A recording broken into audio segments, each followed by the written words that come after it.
Hallo Leute von YouTube und willkommen zu meinem Review von Black Butler. Endlich nochmal ein neues Review, habe ich mich da mal aufgerafft, nochmal eins zu machen. Und da wollte ich dann direkt in einem wirklichen Kassenschlager wie Black Butler anfangen, den nun wirklich eigentlich jeder kennt. Trotz allem wollte ich nochmal kurz was zur Story sagen. Also ganz grob. Nicht böse sein, dass es sehr grob ist. Also, es geht im Grunde um Ciel, das ist dieser Junge hier, und seinen Butler.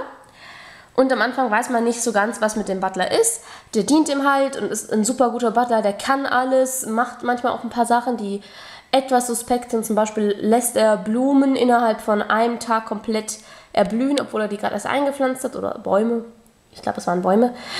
Und all sowas, aber man weiß erst am Ende des ersten Bandes, dass der irgendwie noch übermenschliche Fähigkeiten hat, die machen Verletzungen nichts aus, der hat übermenschliche Schnelligkeit, übermenschliches Geschick und so im Nachhinein erfährt man halt, ja, das ist so eine Art Dämon. Oh Gott, wenn das jetzt falsch ist, nein.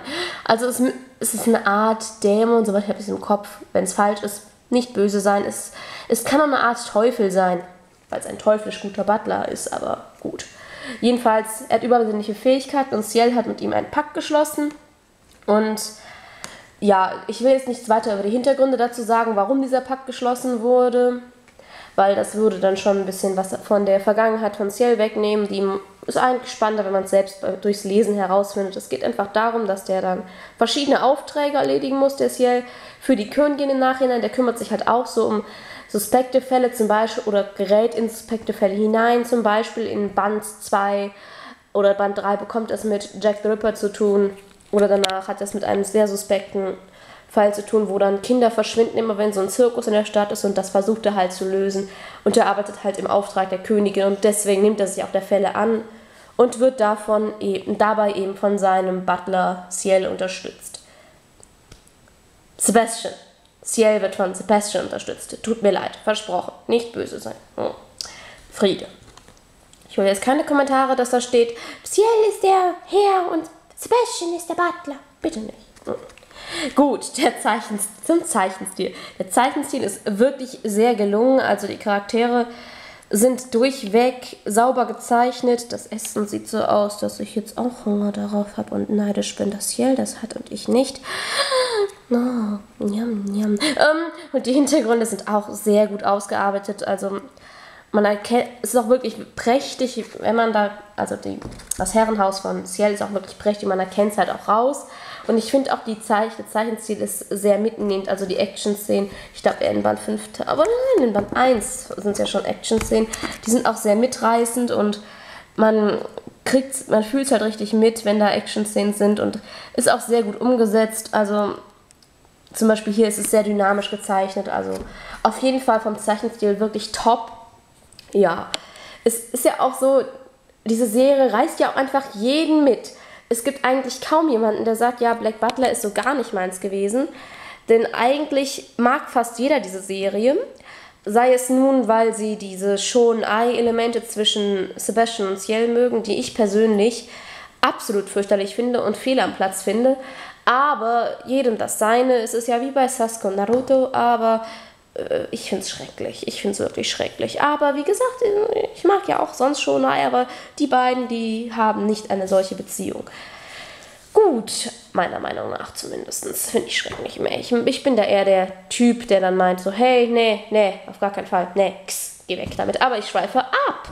Denn, ja, und auch Jungs mögen halt die Serie, weil sie actiongeladen ist. Und deswegen finde ich Black Butler auch einfach einer der besten Mangas der heutigen Zeit, eben weil er einfach jeden packt. Das ist so ähnlich wie Death Note oder ich glaube auch Pandora Hearts, oder Pandora Hearts glaube ich nicht so extrem ist, weil es einfach jeder kennt, jeder liebt es und das finde ich eigentlich auch faszinierend, dass man so zeichnen kann, dass es wirklich jedem gefällt. Gut, ansonsten Black Butler fand ich beim ersten Band noch so lala, dachte ich so, es ist so ein bisschen eher noch Richtung Standard, ja, da ist er so ein kleiner und hat so einen Beschützer, gab es sicher schon mal. Aber es wird halt im Laufe der Zeit spannender und er nimmt halt auch komplexere Fälle an. Es sind dann nicht nur Kurzgeschichten, sondern es gibt halt die Jack the Ripper Story, die mit dem Clown und dann mit dem Zirkus und dann halt noch die mit den Zombies, die danach noch kommt, welche ich übrigens total genial finde und den Detektivfall, den, naja, geht so. Ja, also ich finde die Zombie-Story und die Jack the Ripper-Story total genial, weil ich Jack the Ripper auch so toll finde und Zombies sowieso. Also ich mag keine Zombies und Jack the Ripper finde ich nur interessant vom Historischen. Nicht, dass ich seine Taten oder ihre Taten schön finden würde. Ja, sonst zu Black Butler kann ich eigentlich auch nur sagen, dass Black Butler eigentlich kaum Schwachstellen hat und die einzige, die er jetzt gravierendere, die er hat, dafür kann der Mangaka selbst nichts, oder die Mangaka besser gesagt, nämlich der Preis. Der ist schon ein bisschen happig mit 6,95, aber das liegt halt nicht an ihr, das macht halt der Verlag und gut, Black Butler ist halt auch nicht unbedingt fürs ganz, ganz, ganz junge Publikum gemacht, so dass man sich dann trotzdem, wobei eigentlich ist es auch kein Argument, nur weil es für Ältere ist, müssen die mehr zahlen, ist auch blöd, sinnig, aber ich finde es trotzdem in Ordnung und es erscheint ja auch nicht so oft, das heißt, man hat diese Ausgaben nicht so oft, wobei es auch schade ist. Denn das ist noch ein zweiter kleiner Manko, dass es mittlerweile nicht mehr so häufig erscheint, weil wir die japanischen Bände eingeholt haben oder fast eingeholt haben. Naja, aber besser, die zeichnet immer noch gut und detailliert als andersrum, dass sie dann sich hetzt und es rotzig wird. Da lieber doch lange warten. Gut. Alles in allem würde ich Black Butler tatsächlich mal 10 von 10 Punkten geben, einfach nur, weil die Serie ziemlich genial ist, jeden mitreißt und auch vom Zeichenstil und von der Story nichts zu bemängeln hat. Jeder Charakter ist wirklich gut durchdacht, jeder Charakter hat seinen Sinn und Zweck, keiner fällt aus der Rolle, keiner ist wirklich nur als SD-Gag da, sondern jeder Charakter hat irgendeine Tiefe. Selbst die kleine, nervige Verlobte von Ciel hat am Ende noch einen Sinn und ist auch mal stärker und nicht dieses typische Kreischer-Mädchen, welche ich mittlerweile ziemlich verabscheue, sondern jeder hat wirklich seine eigenen Stärken.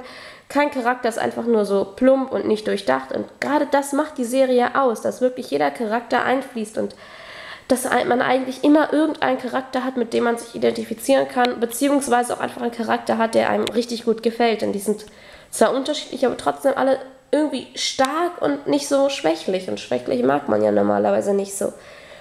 Ja gut, wie gesagt, 10 von 10 Punkten, also absolute Bestleistung für Black Butler, war ja irgendwie schon fast klar. Und da würde ich sagen, bis zum nächsten Review, ne? Wenn es euch gefallen hat, schreibt es mir in die Kommentare, ne? Und bis zum nächsten Mal. Tschüss!